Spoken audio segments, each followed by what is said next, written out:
ओम नगदनारायणाय नमः। ओम नगदनारायणाय नमः। ओम शांति शांति शांति। देवे देह दुर्ग घडविला,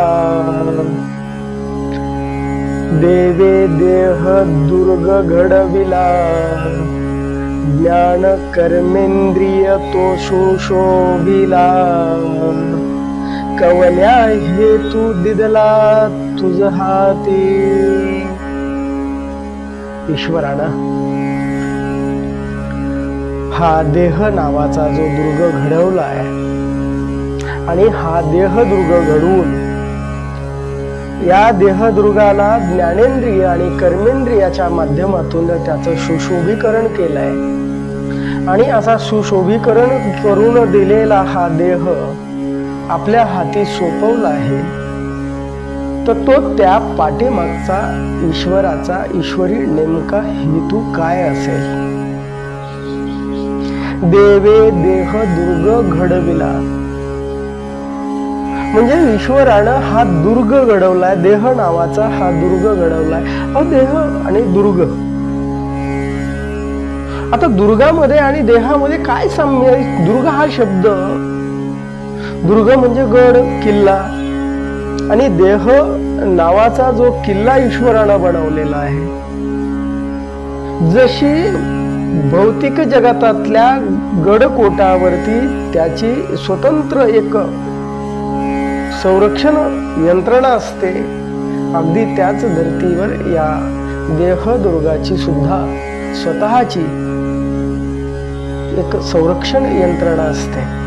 तुम्हाला रोगप्रतिकारक क्षमता, पांढऱ्या पेशी, लढणारे सैन्य शरीरामध्ये कधी डॉक्टराकडून ऐकायला मिळालेलं असेल नाही। म्हणजे हा देह निर्माण करताना ईश्वरानं किल्ल्याप्रमाणे बनवलेला आहे। बरं, हा एवढा किल्ल्याप्रमाणे बनवूनच नाही, तर या किल्ल्याला ज्ञानेंद्रिय आणि कर्मेंद्रियानं सुशोभीकरण केलेलं आहे। त्याला 5 ज्ञानेंद्रिय, 5 कर्मेंद्रिय आणि मन नावाचं उभयात्मक एक इंद्रिय देऊन त्याला या देहाचं सुशोभीकरण ईश्वरानं केलेलं आहे। आणि एवढा अभेद्य असा दुर्ग, देहदुर्ग निर्माण करून तो जो आपल्या हाती दिला आहे, त्याचा नेमका ईश्वरी हेतू काय आहे? मंडळी, माणसांना सध्या तो जन्माला का आला, त्याला जन्माला का घातलं असेल बरे? या जन्माला येण्याचा हेतू काय? या सृष्टीतील मानवाला जेव्हा त्याच्या ज्या क्षणाला त्याच्या जन्माला येण्याच्या हेतूचा अर्थ ज्या क्षणाला त्याला कळेल, त्याच क्षणाला त्याचं जीवन सार्थकी लागेल याची खात्री आहे। माणसं बघा ना, ज्या गोष्टी ज्याच्यासाठी दिल्यात, ज्या हेतूसाठी निर्माण केल्यात, त्या हेतूच विसरून जाऊन अगदी कंप्लीट त्याच्या विरुद्ध अर्थी हेतून त्या वस्तू वापरल्या जातात। ईश्वरानं देह निर्माण केला, कशासाठी केला? की प्रत्येक तुमच्या आतल्या अभिव्यक्ती ज्या आहेत, तुमच्या मधल्या ज्या कला आहे, कौशल्य आहे, गुण आहे, त्याची अभिव्यक्ती तुमच्याकडून घडावी म्हणून देह तुम्हाला तुमच्या स्वाधीन केलेला आहे। म्हणजे जीवनाला अर्थ प्राप्त करून घेण्याचं एक साधन। म्हणजे बघा, नदी आहे आणि नदीतून पैल तीरावर तुम्हाला जायचं आहे, तर पैल तीरावर जाण्याकरता तुम्हाला जशी नाव किंवा बोट दिली जाते, अगदी त्याच धर्तीवर या जीवनाला अर्थ प्राप्त करून देण्याच्या मार्गातील एक पैल तीरावर जाण्याचं एक साधन, आणि तेही साधन म्हणजे अगदी गडकोटासारखा देह ईश्वरानं निर्माण केला आणि आपल्या हाती दिलाय। म्हणजे जीवनाला अर्थ प्राप्त करून घ्यायचा जर असेल, तर आपल्याला देह जन्माला का घातला ईश्वराने हे कळालं की आपल्याला अर्थ सापडला।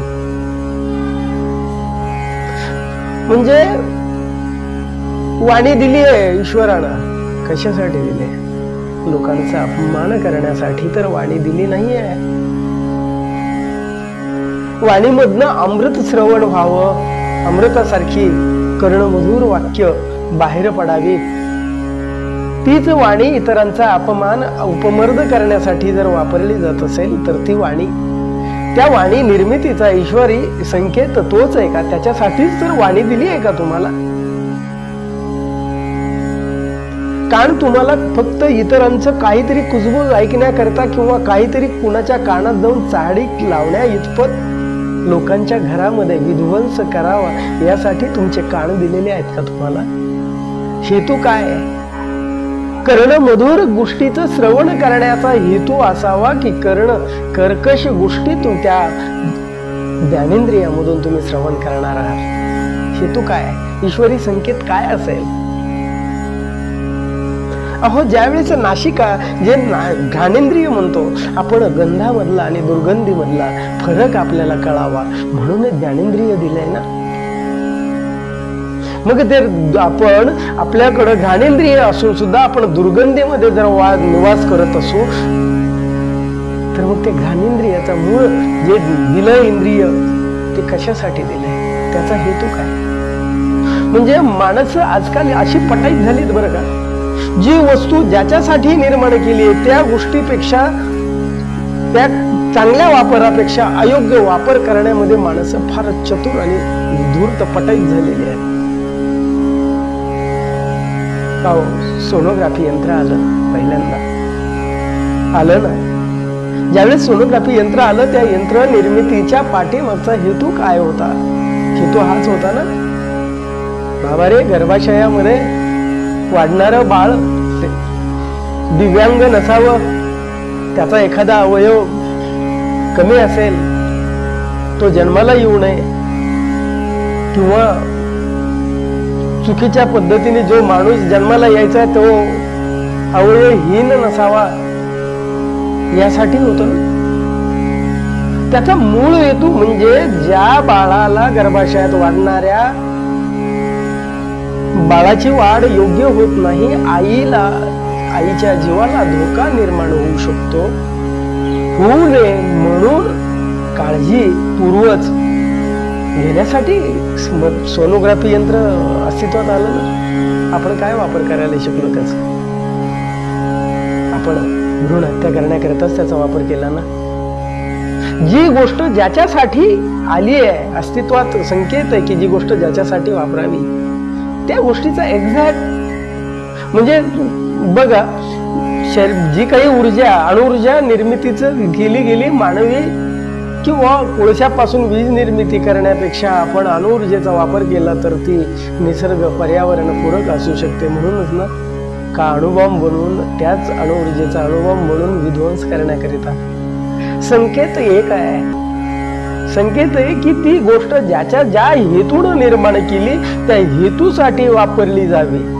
म्हणून ईश्वरानं ज्या गोष्टी निर्माण केल्या, ज्या तुमच्या हातामध्ये दिल्यात, ज्या हेतूसाठी दिल्यात, त्याच हेतूसाठी त्यांचा वापर व्हावा. हात दिलेत दान देण्यासाठी, हात पाय दिलेत, पाय दिलेत तीर्थयात्रा करण्याकरिता, पर्यटन करण्याकरिता, किंवा संरक्षणासाठी कधी वेळ प्रसंगी आला तर धावण्याकरिता. म्हणजे ज्या गोष्टी ज्याच्यासाठी दिल्या आणि त्याच जर हात चोरी करण्याकरिता, पाय हिंसा करण्याकरिता जर आपण वापरत असू तर तो मूळ संकेत जो आहे ना, तो काय आहे की जी गोष्ट ज्याच्यासाठी बनवलेली आहे, ज्याच्यासाठी दिलेली आहे, ती त्याच्यासाठी न वापरणे कोणत्या हेतूने दिलंय. म्हणजे ज्या क्षणाला बघा, देवे देह दुर्ग घडविला, देवाने देहाचा दुर्ग घडवलाय. ज्ञान कर्मेंद्रिय सुशोभिला, तो त्याला ज्ञानेंद्रिय आणि कर्मेंद्रियाने त्याचं सुशोभीकरण केलंय. केवढ्या हेतू दिदला तुझ्या हाती, अरे त्या ईश्वरानं तुझ्या हाती दिलाय तो कशा करता दिलाय ते ओळखून घे.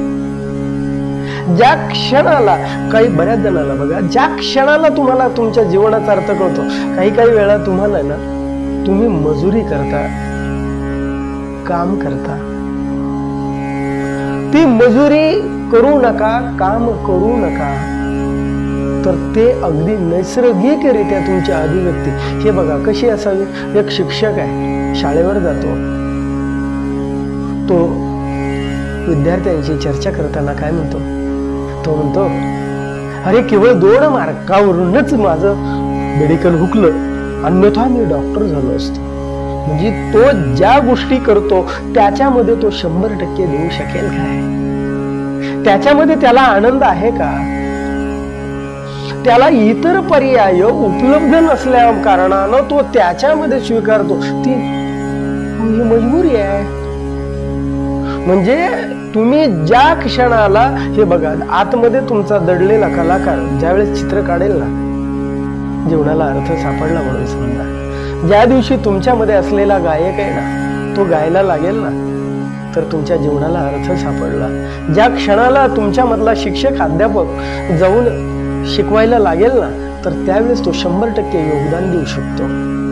ज्या दिवशी तुमचा वैज्ञानिक 100% त्याच्यामधलं देऊ शकेल, त्यावेळेस त्याच्यामध्ये जे आहे, जगती विदितमेव तद दीयते विद्यमानम, तुमच्यामध्ये जे आहे तेच दिलं जाऊ शकतं ना. जगामधला जगराटीचा नियम आहे. आणि मग तो आनंद मिळतो, यामध्ये आनंद होतो. आणि जर तुमच्या कर्मामध्ये आनंद असेल तर तुमच्या जीवनाला एकच कसोटी लक्षात ठेवा. तुमच्या जीवनामध्ये तुम्ही करत असलेल्या कर्मामध्ये तुम्हाला आनंद असेल, सुख असेल, समाधान असेल, तर तुम्ही नक्कीच तुमची अभिव्यक्ती सुंदर झाली आहे आणि तुम्हाला तुमच्या जीवनाचा अर्थ कळालेला आहे. पण दिवसभर तुम्ही जे काम करता त्या कामामध्ये जर तुम्हाला आनंद नसेल, सुख नसेल, त्याच्यामधनं तुम्हाला ताणतणाव येत असतील, तुमचा रक्तदाब वाढत असेल, तुम्हाला तुमच्या चेहऱ्यावरचं हास्य गायब असेल, लोप पावलेलं असेल, तर ते मात्र तुम्हाला समजून घ्यायचं की तुम्हाला आणखीन तुम्हाला अर्थ गवसलेला नाही. आणि जर खरंच अर्थ सापडायचा असेल, तुमच्या जीवनाला तुमचा अर्थ सापडायचा असेल, तर तुम्ही एकच गोष्ट करा. ती गोष्ट म्हणजे जी गोष्ट ज्याच्यासाठी दिली आहे, मूळ संकेत, फक्त त्याच गोष्टीसाठी तिचा वापर व्हावा. जीवनामध्ये एवढी जरी गोष्ट शिकलात तरीही नगद नारायण महाराजांची कृपा आपल्यावर झाल्याशिवाय राहणार नाही. माऊली याची निश्चितपणे खात्री बाळगा.